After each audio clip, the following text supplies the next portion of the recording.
চলুন আজ একটা নতুন ইংরেজি শব্দ শিখি আর শুরুটা হবে একটা ছোট্ট গল্প দিয়ে। ধরুন রাজু আর মিনা দুজন খুব ভালো বন্ধু, সারাক্ষণ একসাথেই থাকতো ওরা।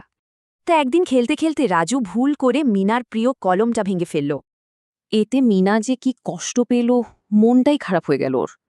কিন্তু রাজু সরি না বলে উল্টো সারা দিন মিনাকে এড়িয়ে চলছিল।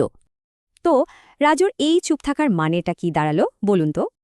ওর এই চুপ থাকাটা কিন্তু আসলে ভুল স্বীকার করারই সমান ছিল, তাই না?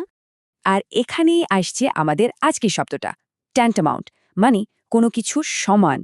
এটা কিন্তু একটা ফর্মাল শব্দ।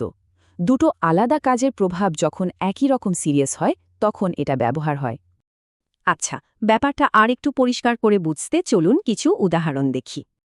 এই বাক্যে দেখুন, সিইও কিন্তু মুখে বলেননি যে প্রজেক্টটা বাতিল, কিন্তু টাকা বন্ধ করে দেওয়াটা তো প্রজেক্টটা বাতিল করারই সমান হয়ে গেল।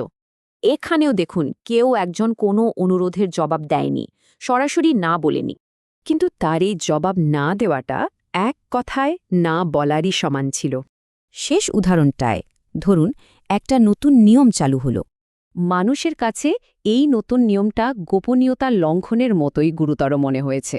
তার মানে ব্যবসা, রাজনীতি বা কোনো ফর্মাল আলাপে এই শব্দটা বেশ কাঁধে দেয়। তো এবার ভাবুন তো, কোন পরিস্থিতিতে চুপ করে থাকাটা না বলার সমান হতে পারে?